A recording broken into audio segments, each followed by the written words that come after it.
You've been there. She laughs at your jokes, texts you good morning, and calls you to vent about her bad day. You're there for her, always. But deep down it stings, because no matter how close you two get, you're stuck in that brutal, awkward place. The friend zone. You're not her boyfriend, you're not her date, you're just her emotional support, her safety net, the nice guy who's always there, just not in that way.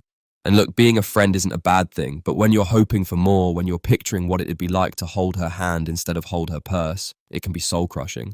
But here's what most guys get wrong. They think the only way out is by confessing their feelings and hoping for a miracle. Spoiler alert, that usually doesn't work. This video isn't about tricking her. It's not about faking confidence or acting like someone you're not. It's about learning how to shift the dynamic, how to reconnect with who you are, and how to become someone she can actually see romantically. Because guess what? You can shift how she sees you, but it takes strategy, patience, and self-respect. We're going to break down why you ended up in the friend zone, how to get clarity on what you really want, and what small but powerful changes can make her start seeing you in a different light. And by the end, you'll walk away with a game plan. Whether she changes her mind or you decide to walk away on your own terms, you'll do it with confidence. Before you can change anything, you have to understand what you're dealing with. The friend zone isn't a curse, it's a result. It's what happens when one person sees the connection as platonic, while the other is silently hoping for more. But here's the catch. Being in the friend zone doesn't mean she doesn't like you. It means she doesn't see you as a romantic option. Yet. And usually that perception is built from how you've positioned yourself. You've probably been emotionally available, supportive, and kind, but without adding any romantic tension. No spark, no flirtation, no suggestion that you're anything other than safe. Women categorize quickly. Early on, she puts you in a box: friend, fling, future boyfriend. Once you're in the friend box, it's hard to move, but not impossible. Let's take an example. You've been her go-to for everything: rides to the airport, relationship advice, someone to text when she's bored. One day she texts you, "Can you come over and help me build this IKEA bookshelf?" You're tempted to say, "Of course," like always, but instead you pause. You say, "I've got plans tonight, but I'll swing by this weekend if I have time. You owe me dinner though. Those shelves better come with pasta." That little shift, it adds mystery, it sets a boundary, and it introduces a playful, slightly flirty tone. You're not saying, "I love you." You're showing you have your own life, you're not always available, and you're still keeping the vibe light. Understanding the friend zone is about recognizing how your actions or inactions shaped her impression of you. The goal isn't to beg for a promotion from friend to lover. It's to change how you show up so she starts questioning how she sees you. Before we continue with the video and my next point about gaining clarity on your intentions, I'd like to ask for a small favor. I'm working toward reaching 1,000 subscribers. If you found this helpful so far, please hit that subscribe button. It really helps this channel grow. Okay, let's move forward. Before you even think about changing how she sees you, you need to get brutally honest with yourself. Why do you want her to like you back? Is it because you truly feel a connection worth exploring, or is it because you're stuck on the idea of winning her over? A lot of guys don't realize they're chasing an outcome that has more to do with ego than emotion. They want her because she hasn't chosen them yet, not because she's necessarily the right person. It's important to look at the dynamic for what it really is, not what you hope it could be. Are you acting like her friend while secretly resenting that role? Do you find yourself overcompensating, being extra available, overly supportive, too agreeable, just to stay close? That's not a romantic pursuit. That's self-abandonment. And the more you shrink yourself to fit what you think she wants, the less she's going to see you as someone worth wanting. You need to shift the spotlight back onto you. Take a step back and think, do I feel proud of how I've been showing up? Have I been honest with myself or just hopeful? Am I still grounded in who I am, or have I been molding myself around her attention? The answers might sting a little, but that's how real growth begins. This is the moment where you start to take your power back. Refocus your time and energy on things that genuinely fuel you. Start doing the things that made you feel confident before this whole situation got complicated. When you rebuild your identity around your own passions, not her validation, you become magnetic in a way no words ever could. You don't need to convince her to like you. You need to become someone who's undeniable, whether she gets it or not. Confidence isn't something you can fake, it's something you become. If you've been friend-zoned, there's a high chance she doesn't see you as someone she could desire, not because you lack worth, but because you haven't shown her the version of you that truly stands out. That version isn't created by obsessing over her. It's built through growth, effort, and self-pride. Here's the truth. When you're constantly available, always eager to please and neglecting your own goals, you give off one message: you've placed her at the center of your world. That doesn't feel attractive, it feels desperate. On the flip side, when you start pouring into yourself, mentally, physically, emotionally, you become someone who radiates a different kind of energy. That energy, that's what flips the script. Confidence is earned through action. Hit the gym, not to impress her, but to feel powerful in your own skin. Start that side hustle. Pick up that old passion project. Take care of your appearance. Upgrade your style. These things are not superficial. They're signals. They tell the world, I know my value and I'm investing in myself. That's the kind of shift that changes how everyone sees you, including her. But it goes deeper than looks. Emotional confidence matters just as much. Can you walk into a room without needing to dominate it but still feel like you belong?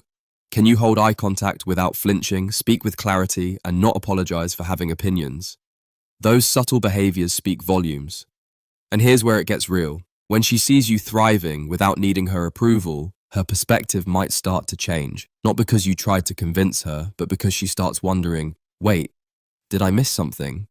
That curiosity is powerful, and it only comes when you stop chasing and start building. So no, you don't need to wait around hoping she'll come to her senses. You need to elevate your game for you. If she sees it and comes around, great. If not, you've still become a stronger, more magnetic version of yourself. That's a win, either way.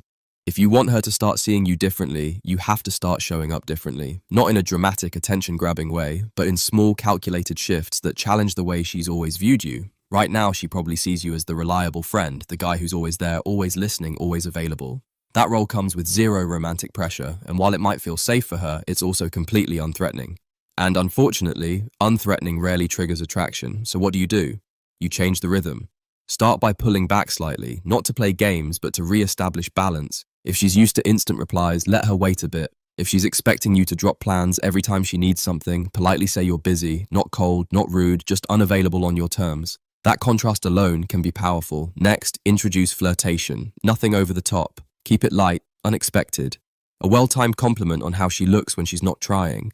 A playful tease, a raised eyebrow when she jokes about being single. These moments interrupt the just friends pattern. They add tension. And tension is the soil where attraction grows. Let's say she's telling you about some guy problems. Instead of giving deep emotional advice like a therapist, you smirk and say, for someone so smart, you really pick terrible guys. Then hold the eye contact just a little longer than usual. That line walks the line. It's bold, flirty, but not desperate. That's how you start shifting perception. And you don't need to explain these changes to her. Let your actions speak. Let her wonder what's different. Let her feel that you're no longer orbiting around her but standing in your own space. Eventually, she'll either lean in or back off. Either way, you've taken control of the dynamic. What you're doing isn't manipulation, it's course correction. You're adjusting the energy you bring so she can't keep putting you in the same box.